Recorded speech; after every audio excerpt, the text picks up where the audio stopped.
प्यारे बच्चों नमस्कार, बहुत बहुत स्वागत है आप सभी का आपके अपने प्यारे से विद्या आनंद यूट्यूब चैनल में। तो चलिए आज का क्लास आप सभी बच्चों के लिए काफी ज्यादा इंपॉर्टेंट है, क्योंकि आज के क्लास में हम लोग पढ़ने वाले हैं क्लास 12th फिजिक्स यानी भौतिक शास्त्र का 35 मोस्ट इंपोर्टेंट ऑब्जेक्टिव क्वेश्चन। ये सारे प्रश्न आपके board exam point of view से काफी ज्यादा इंपॉर्टेंट है। आज के सवाल को भाई अच्छे से याद कर लेना, काफी ज्यादा महत्वपूर्ण है आपके 2024 बोर्ड एग्जाम के लिए। ओके, चलिए क्लास को स्टार्ट कर लेते हैं बिना देरी किए। और पहला नंबर सवाल आपके सामने है, लगाओ क्या होगा इसका सही जवाब। की अपवर्तनांक सर्वाधिक होता है, बताओ आप सभी की सर्वाधिक अपवर्तनांक किसका होता है, शीशे का, जल का, वायु का या फिर हीरे का। क्या होगा इसका सही जवाब। चार ऑप्शन दिया गया आप सभी के पास, मैं बता दूं इसका सही जवाब हो जाएगा ऑप्शन नंबर डी, हीरे का अपवर्तनांक सभी पदार्थों के अपवर्तनांक से अधिक होता है। क्या हीरे का अपवर्तनांक सभी पदार्थों के अपवर्तनांक से अधिक होता है। अब आप बोलेंगे सर कितना होता है ये भी बता दो, तो मैं बता रहा हूं कि हीरा का अपवर्तनांक होता है 2.42। ये सभी पदार्थों का अपवर्तनांक से अधिक होता है हीरा का अपवर्तनांक। चलिए नेक्स्ट सवाल की ओर बढ़ते हैं, काफी ज्यादा इंपॉर्टेंट सवाल है आज की क्लास में भाई,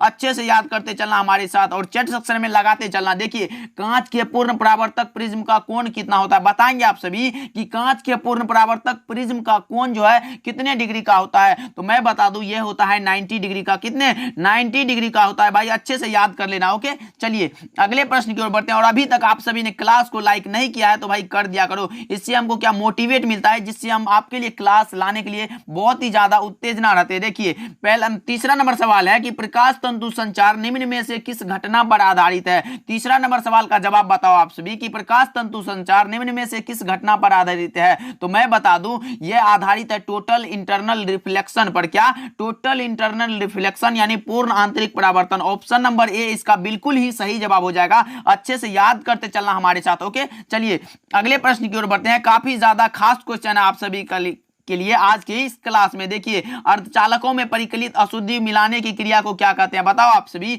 अर्धचालकों में परिकलित अशुद्धि मिलाने की क्रिया को कहा जाता है, क्या कहा जाता है। इसको हम लोग बोलते हैं डोपिंग। क्या इसको डोपिंग बोलते हैं या फिर इसको अपमिश्रण भी बोलते हैं, ध्यान में रखिएगा। ओके, चलिए अगर डोपिंग की जगह वहां अपमिश्रण भी दे दे तो आप लगा के आओगे, मुझे पूर्ण विश्वास है। ओके, चलिए अगले प्रश्न की ओर बढ़ते हैं। 5 नंबर सवाल आपके सामने है कि पी टाइप अर्धचालकों में अल्पसंख्यक धारावाही होते हैं। क्या होते हैं बताएंगे, इलेक्ट्रॉन, होल, प्रोटॉन या फिर फोटोन। क्या होगा इसका सही जवाब बताओ आप सभी। तो मैं बता दूं अल्पसंख्यक की बात हो रहा है भाई, अल्पसंख्यक। बताओ आप होल लगाओगे जो कि बिल्कुल गलत जवाब है, यहां अल्पसंख्यक पूछा गया है तो ये हो जाएगा इलेक्ट्रॉन। क्या इलेक्ट्रॉन हो जाएगा, ऑप्शन नंबर ए बिल्कुल करेक्ट जवाब हो जाएगा। ओके, चलिए नेक्स्ट सवाल की ओर बढ़ते हैं। मूल गेट कौन कौन है बताएंगे आप सभी। बेसिक गेट कौन कौन से हैं, एंड और नोट। भाई एंड और नोट हो जाएगा, ऑप्शन नंबर डी लगा लो, एंड और नोट। इसी से हम लोगों का नैंड बनता है, नोड बनता है, तो अच्छे से ध्यान में रखिएगा, एंड और नोट ये बेसिक गेट हैं। चलिए अगले प्रश्न की ओर बढ़ते हैं। अभी तक आप लोगों ने क्लास को लाइक नहीं किया है तो कर दीजिएगा।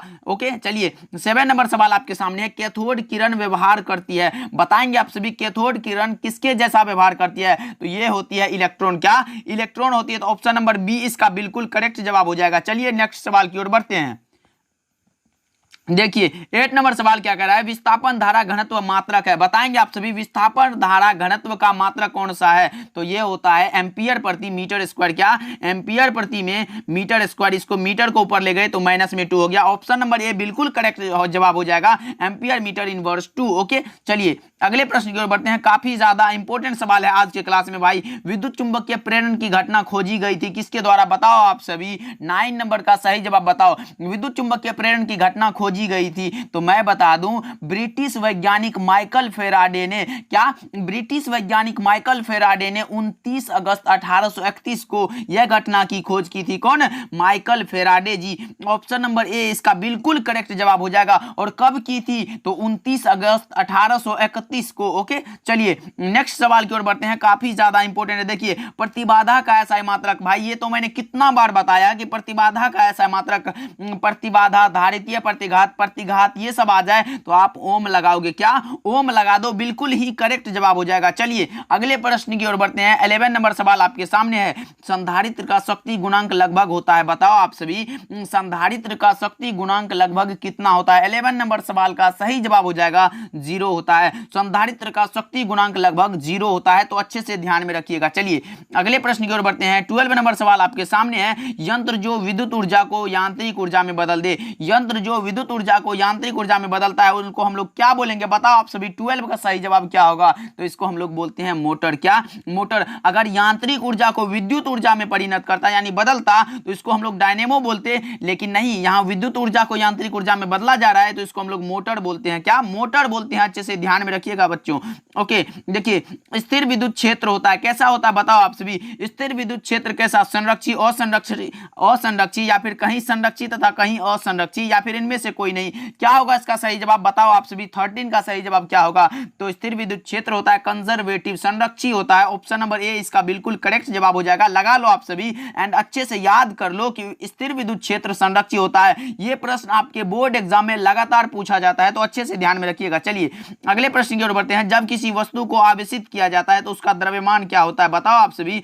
जब किसी वस्तु को आवेशित करते हैं तो उसके द्रव्यमान में क्या परिवर्तन होता है? बढ़ता है, घटता है या फिर अचर रहता है या फिर बढ़ या घट दोनों सकता है? तो मैं बता दूं ये बढ़ भी सकता है और घट भी सकता है। क्या? बढ़ भी सकता है और घट भी सकता है। तो ऑप्शन नंबर डी इसका बिल्कुल ही करेक्ट जवाब हो जाएगा। जब किसी वस्तु को हम लोग आवेशित करते हैं तो उसका द्रव्यमान बढ़ और घट सकता है। चलिए नेक्स्ट सवाल की ओर बढ़ते हैं। 15 नंबर सवाल आपके सामने है। डिवाई मात्रक है, किसका है? बताओ आप सभी। डिवाई मात्रक है किसका? आवेश का, विभव का, विद्युत द्विध्रुव आघूर्ण का या फिर इनमें से कोई नहीं? बताओ आप सभी, फटाफट से बताओ। आवेश का तो भाई कूलम होता है, विद्युत विभव का वोल्ट होता है, ये विद्युत द्विध्रुव आघूर्ण का जो है डिवाई मात्रक है। तो ऑप्शन नंबर सी लगा लो। सी बिल्कुल ही सही जवाब हो जाएगा। विद्युत द्विध्रुव आघूर्ण का एसआई मात्रक डिवाई होता है। चलिए नेक्स्ट सवाल की ओर बढ़ते हैं। 16 नंबर सवाल आपके सामने है। दो विद्युत क्षेत्र रेखाएं एक दूसरे को किस कोण पर काटती है? बताओ आप सभी। ये तो भाई आप सभी गलत करने वाले हो। 90 डिग्री लगाओ, जो कि गलत हो जाएगा। ये नहीं काटती है भाई, नहीं काटती है। दो विद्युत क्षेत्र रेखाएं एक दूसरे को कभी नहीं काट सकती। ऑप्शन नंबर डी बिल्कुल करेक्ट जवाब हो जाएगा। लगा लो आप सभी। ओके, चलिए नेक्स्ट सवाल की ओर बढ़ते हैं कि इलेक्ट्रॉन का विशिष्ट आवेश कितना होता है? बताओ आप सभी। एक पूछा जाता है इलेक्ट्रॉन पर चार्ज कितना होता है, यहां पूछा गया इलेक्ट्रॉन का विशिष्ट आवेश पूछा गया आप सभी से। 17 का सही जवाब लगाओ। यह होता है भाई कितना? 1.8 इंटू 10⁻11 कूलम प्रति केजी। क्या? ऑप्शन नंबर ए लगा लो। 1.8 इंटू 10⁻11 कूलम प्रति केजी। ओके, चलिए ऑप्शन नंबर ए इसका राइट आंसर हो जाएगा। लगा लो आप सभी। चलिए 18 नंबर सवाल की ओर बढ़ते हैं कि आवेश की विमा क्या है? बताओ आप सभी। आवेश की विमा क्या होती है? लगाएंगे आप सभी, फटाफट से लगाओ भाई, फटाफट से लगाओ। आवेश बराबर होता है धारा गुना समय। क्या? आवेश बराबर यानी सी बराबर हो जाएगा धारा गुना समय। धारा को हम लोग आई लिख सकते हैं और समय को हम लोग टी लिख सकते हैं। आई टी को हम लोग ए, आई को एम्पियर यानी धारा को हम लोग एम्पियर से सूचित करते हैं और टी हम एटी। कौन सा ऑप्शन में है? लगा लो आप सभी एटी। ऑप्शन नंबर ए बिल्कुल करेक्ट जवाब हो जाएगा। लगा लो आप सभी। चलिए 19 नंबर सवाल की ओर बढ़ते हैं कि विद्युत क्षेत्र ई तथा विद्युत विभव के बीच संबंध क्या होता है? बताओ आप सभी। ये तो भाई काफी ज्यादा इंपॉर्टेंट सवाल है। बताओ क्या होगा इसका सही जवाब? ये होता है ई बराबर माइनस डीवी अपॉन डीएक्स। क्या? ई बराबर माइनस डीवी अपॉन डीएक्स। तो option number A is the correct answer of this question.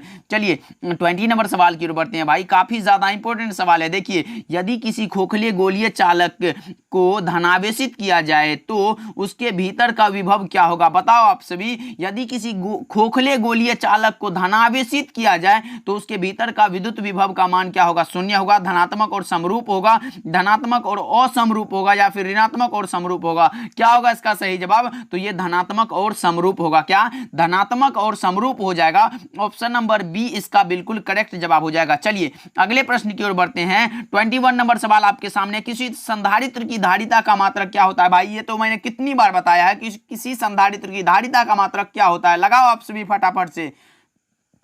तो इसका सही जवाब हो जाएगा फेराड। क्या? किसी संधारित्र की धारिता का मात्रक फेराड होता है, तो ध्यान में रखिएगा। चलिए नेक्स्ट सवाल की ओर बढ़ते हैं। 22 नंबर सवाल आपके सामने है। वायु में गोलीय चालक की धारिता समानुपाती होती है। किसके समानुपाती होती है? ये होती है गोले की त्रिज्या के। वायु में गोलीय चालक की धारिता गोले की त्रिज्या के समानुपाती होती है। तो ऑप्शन नंबर बी सही जवाब हो जाएगा। बी लगा लो आप सभी। ओके, और अच्छे से याद कर लो भाई, काफी ज्यादा इंपॉर्टेंट आपके बोर्ड एग्जाम के लिए। फ्यूज तार किस पदार्थ से निर्मित होता है? बताओ आप सभी।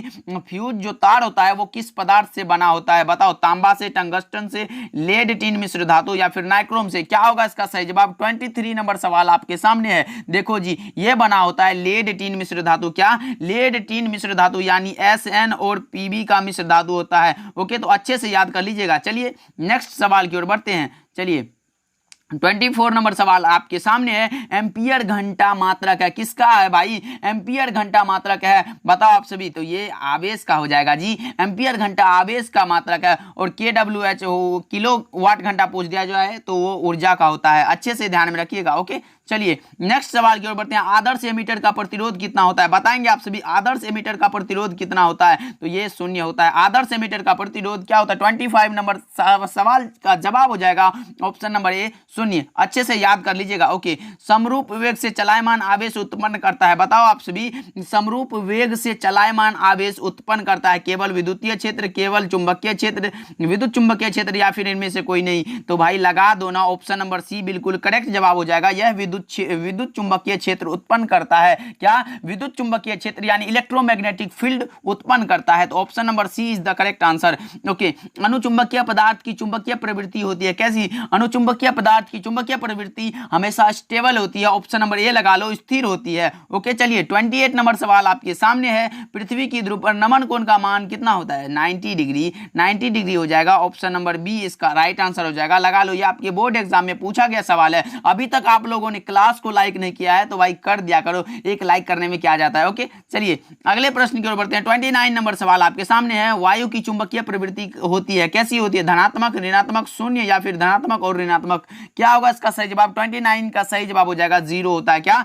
0 होता है, ऑप्शन नंबर सी इसका बिल्कुल करेक्ट जवाब हो जाएगा। चलिए अगले प्रश्न की ओर बढ़ते हैं कि प्रेरण कुंडली जनित्र होती है, बताओ। प्रेरण कुंडली जनित्र कैसी होती है? प्रबल धारा, उच्च वोल्टता, अल्प धारा, या फिर अल्प वोल्टता?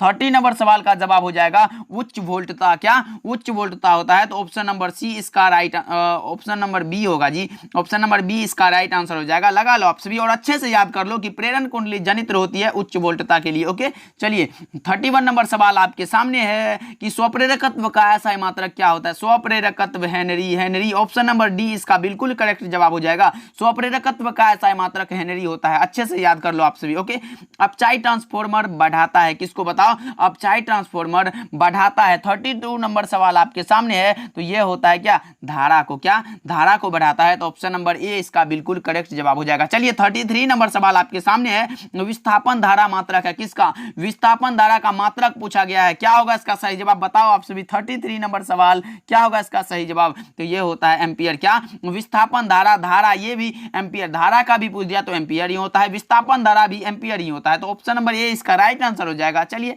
अगले प्रश्न की ओर बढ़ते हैं। 34 नंबर सवाल आपके सामने है।